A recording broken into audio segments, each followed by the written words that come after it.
Well, hello again. It's Tabitha. I am excited to get on this video again and chat with you all.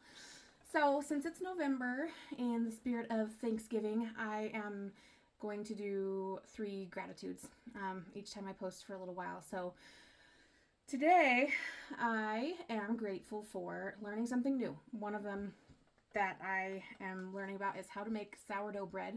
It is a bucket item list thing for me because it's challenging. It's something that I've never done before, and I have always been curious, and I love the way it tastes. It's supposed to be healthier for you too. So yeah, how you apparently do it is like just you combine water and flour, and then mix that together, and then it sits out for 24 hours, and then you take half of it away, and then you put another cup of flour, another half a cup of water, mix that, let it sit for 24 hours, and you do that for a few days, and then you start feeding it every 12 hours, and then by the end of about a week, you have natural leavening for your bread rather than using yeast, and then it has that like tangy taste and stuff. So I am grateful for finally doing this thing that I've always wanted to do, and that's learn how to make sourdough bread. So that is one.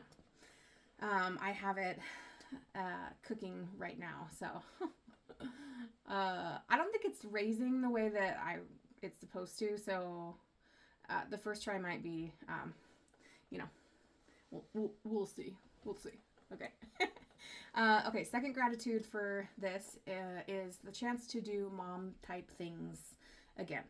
I never thought that I would be in the position that I am now, and that is that I have a wonderful, beautiful 18-year-old girl who is graduated and already moved out, and then I also have now a new little girl in my life who is 5th grade and is doing all the things before you go into middle school,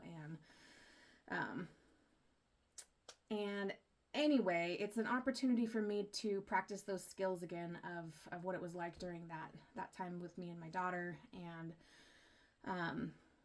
do fun stuff. So this last weekend we put together a little I call a boo party. I love doing parties for kids because I don't know, I like structuring their social lives tends to end up being something that a lot of parents do anyway.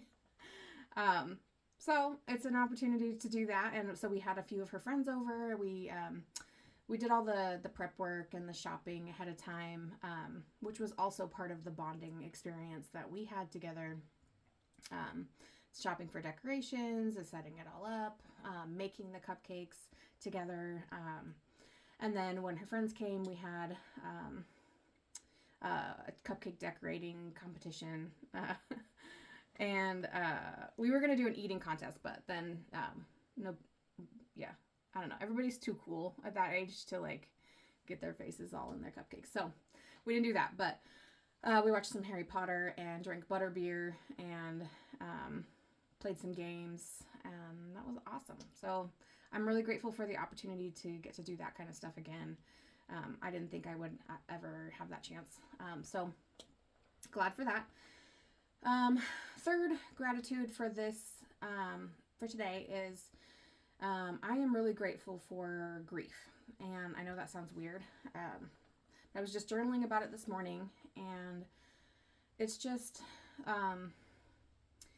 being 42 and being, divorced recently, like within the last 6 months or so, reestablishing a new relationship and starting over, all of that stuff. There's a lot of good things that are happening, and I know that I'm in a better place than I've ever been in my life, and that doesn't take away the sadness and the grief and the things that need to be processed from years and years of my life from before. It's letting go of old dreams and old ideas of what I thought my life was going to be like, and now choosing something different for myself, and processing everything that goes along with that. Relationships tend to pull out your bumps and your bruises and your self-doubt and your insecurities and all the things. um, so I mean, I think to me that's kind of what relationships are about. Really, is an opportunity to work through some of your stuff with each other, with a safe person. And sometimes it's not always safe, and that's okay. It's just, when you are in a safe relationship, it's learning how to, for me, it's learning how to let down my walls and learning how to let somebody love me when I didn't feel lovable. So I am processing a lot. I'm processing the grief. I'm processing everything. And I know that, doing that eventually will lead to closure and an ability to move forward without the past kind of weighing you down. Something else I kind of want to say about grief too is like, I don't know, it gets kind of a bad rap. Like you don't want to be,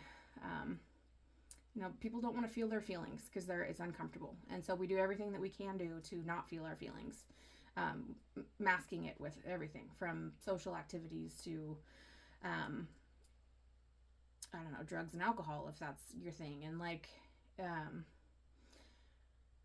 it's just, I think for me, I needed to let go of my need to be busy all the time. And that meant slowing down.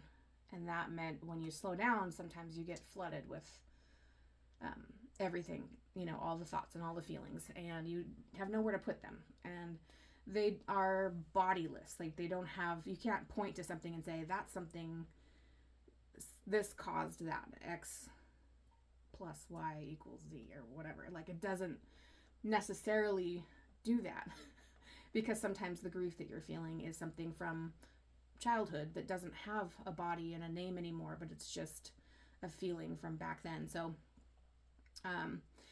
you kind of have to process it and go through it.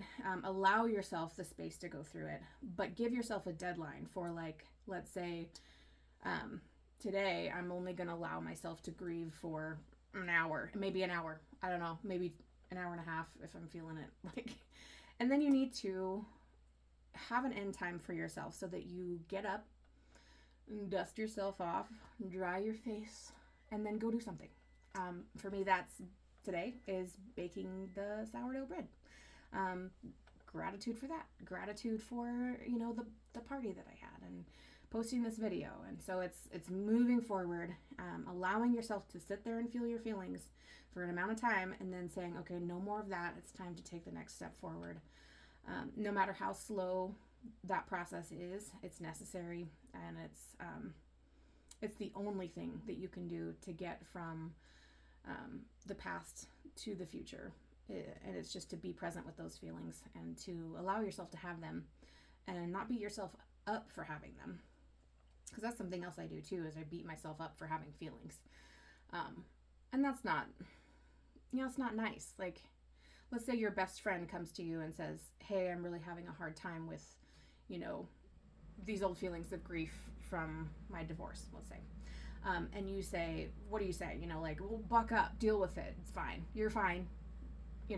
Or do you say, oh, honey, tell me about it. Tell me about it. Let me just sit with you and be with you in that, and not give you advice necessarily, but just be a present kindness to that grief. And that's what I'm doing for myself, is I'm being my own best friend by allowing myself to feel my feelings. And then I challenge myself to try something new. Get up, go do something. Even if that thing is sourdough bread and I pull it out and it's flat and it's wasted and I have to throw it away and start over. Who cares? It's flour and water. This is my life, and I'm trying to make one step in a positive direction every day, no matter how small that is. And I'm doing it without disregarding my past and my feelings and the things that are still there. I'll ask myself, what lessons did I learn? What are some things that I need to improve on myself so that I can be the best version of myself in the future? We're not all without mistakes. We all have lots of mistakes. So all we can do is learn from those and do our best to move forward. So, okay, that's my 3 gratitudes for today. I will see you again tomorrow. Okay, bye.